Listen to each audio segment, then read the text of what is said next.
Review code provided for by NISA for ladiesgamers.com, where you can find my written review. The Lost Child is a dungeon crawler RPG made by Crim and published by NISA. It released in America on the 19th of June, Europe the 22nd, and will come to Australia on the 6th of July. The American price is $50 and it is a full $79.95 in Australia. It is a spin-off of the 2011 action game El Shaddai, which I have not played. The game's protagonist, Hayato, is a journalist for an occult magazine. While investigating a rumoured cause of train accidents, he nearly has one himself. A mysterious woman saves him and hands him an odd briefcase. Soon after, Lua follows him around, calling herself an angel and him the chosen one. While mostly ignoring her, Hayato continues on with his investigations. You end up in a fight, and Lua instructs you to open the case, which contains a gun called the Gangor and a tablet. After beating the monster with your tripod, you use the Gangor, which captures the demon. The story is largely presented in a visual novel style, with some dialogue choices. The dialogue choices can net you good, evil, or dual karma. These choices do not otherwise impact the story, and there is only one ending. The gameplay takes place in layers, which are hiding places for demons. This is the typical dungeon crawling turn-based fare with a couple extra mechanics. Hostility is measured by the eye on the bottom of your character display, going from blue to purple to red and spinning. It shows how likely a character is to be attacked. This is so you know when to block. You can also collect demons and other beings, which are then called astrals. This is done by using the astral burst when it has charged up. The meter is displayed at the top of the screen, and when you attack it fills up. The burst meter can overflow, which means you cannot use the astral burst. Then using the tablet menu, you purify them with karma. Karma is also earned by defeating enemies. Lua and Hayato level up through experience, but astrals do not. You have to use your karma to level them. Any type can be used on your astral, but evil is best for demons as it is more efficient. Once your astral is max level, you can evolve them, using items a couple of times. This resets their level, so you have to feed them with karma again, but overall that makes them stronger. You can have 3 astrals equipped to your active party, plus an extra 6 can be sub-members. Switching between sub and main costs nothing and can be done in between battle. If an astral falls, it has to be purified again. When inside a layer, adding an astral to the party uses a battery charge, of which there are 10. If Hayato dies, it is game over unless you pay Kezia money or karma to return to or before the battle. Everyone except for Hayato has magic points and skills. These skills are learned through the Fruits of Knowledge system. This means that during battle, instead of doing what you choose, they will use this skill they just picked up for the first time. I found this far more detrimental than helpful, as they would use this instead of healing themselves or others. There are also some other options for astral customization. Outside of layers is a shop to purchase items, one to appraise equipment you find in the layer, and a bathhouse to gain a temporary buff. As a journalist, you can also take on investigations, which involve interviewing people from the area and then finding something or defeating a certain enemy inside the layer. Having not played a turn-based dungeon crawler before, I initially thought it was difficult. This was because I was under the impression that you had to complete a layer in one go, which is definitely not the case, as you can walk back to the entrance where you will return to your office and completely heal. A little later in the game, when money is less tight, you can buy a Bayaki return to instantly return home from any point inside a layer. The map for whatever floor you're on will show wherever you've stepped even after exiting. For a fair portion of the game, I kept the map right in the middle of my screen. A lot of layers can't be fully explored the first time, as you have to come back later when you have a certain item to get past obstacles. It's actually quite easy, and this is coming from someone who hasn't played the genre before.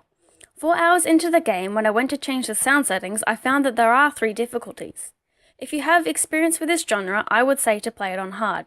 I can't recommend anyone play it on easy, as it's a complete joke. I tried it at the end, once it actually got difficult, to see if the one-hit knockout move existed in it, as the mid-boss in the second last layer kept using it on the character that was not allowed to die. She didn't even last 2 turns, and the regular enemies were much more sad. At the end of the game, the difficulty was more that you were more likely to miss, and the encounter rate finally ramped up. Aside from the very last few bosses, I found most of them went down the first try. After the first layer, I used the same 3 astrals the entire game and never bothered to swap them out. There is a 99 floor layer in the game which you can access early on. You aren't allowed to use warp items, and if one of your astrals falls in battle there, only Kezia on the first floor can fix them. If you're looking for a challenge or a place to grind, you can go there. All the layers have puzzles in them, some of which involve hitting switches or just finding your way around in general. At first I didn't mind them, but by the third layer they seem to be more focused on walking a long way to try this switch to see if it does what I need it to do. There are also 2 layers which have holes you don't see until you step on them, which mightn't be so bad, but there are loading screens every time you change floors, and that gets repetitive very fast. Another layer introduces illusory walls, so then you have to start smacking into every wall until you find the right one. I got stuck on one puzzle because I didn't realize that a wall was destructible. Sometime later I was really stuck on one because the hint was to find a room hidden by a fake wall in the unluckiest direction. I tried googling what that might be, but all that came up was feng shui, and that depended on the individual. Thankfully, someone uploaded a shortened playthrough of the Japanese release, and I could find where it was on the map. Perhaps I would have found it on my own when I noticed the gap in the map where there was no room, but how was I to know that slightly northeast is the unluckiest direction? I'm putting it up here just in case anyone else comes across the problem. As the game will be out for longer, guides will eventually be made, making this less of a problem for other people. Yet another puzzle was actually quite easy to figure out, but monotonous to enact. I had to kill specific enemy types in each room. This meant that I had to move back and forth to trigger fights, fighting the wrong enemies until I got the ones I needed. That took 25 minutes because I had to wait on the game.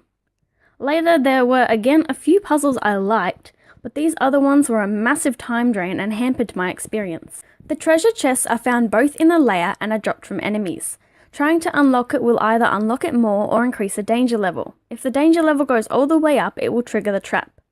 This can do things like drop your health down to 1 or make you unable to read the map. Towards the end, I found the constant treasure chest tiresome, as well as filling my inventory frequently. The loading hint screens also seem to be selective with information. In the third layer, I learned that I can use the autopilot function to go back to anywhere I stepped on the map. That made certain puzzles more tolerable. It also wasn't until one of the last layers where I learned the order of elemental weaknesses. Story-wise, it seemed simple enough to start. Then I found it weird that we have guys like Cthulhu in a game about fighting demons.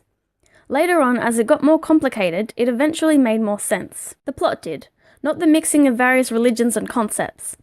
It isn't particularly compelling though, even in emotional scenes. I got annoyed at Lua as she agitated certain characters, essentially making things worse because of her righteousness. She eventually grows out of it, and I never completely disliked her. But when a game gives you no choice in the story, then alludes to you doing something and doesn't let you ask about it because of your loudmouth side character, it hurts. Aside from that, the story is adequate and it pushes you through the game. I did like some of the side characters, the shopkeeper Leon in particular. I was initially surprised at how poor the graphics of the layers seemed to be, but I got over it. At least because of this, the gameplay runs perfectly fine in both docked and handheld mode. The layers themselves do have different aesthetics and design, but only a couple have unique puzzle types. This game is perfectly functional and is approximately 30-ish hours depending on your difficulty or how bad you are at solving puzzles. There are also the side investigations and Rilliere Road to the 99th floor layer. There is dual audio available. I kept it on English as I found it fine. Lua, like her character, was a little annoying, but you can turn off her battle chat in the options. I didn't mind the music, though it's nothing particularly great either. While I didn't expect a good story, as this is very similar to the Shin Megami Tensei games, some people might have expected one. While mostly a clone, there are a couple different features and all the astral designs are unique. Due to the game being similar to Shin Megami Tensei games, while not doing anything special and having a bland story, I don't think many people would like this in comparison.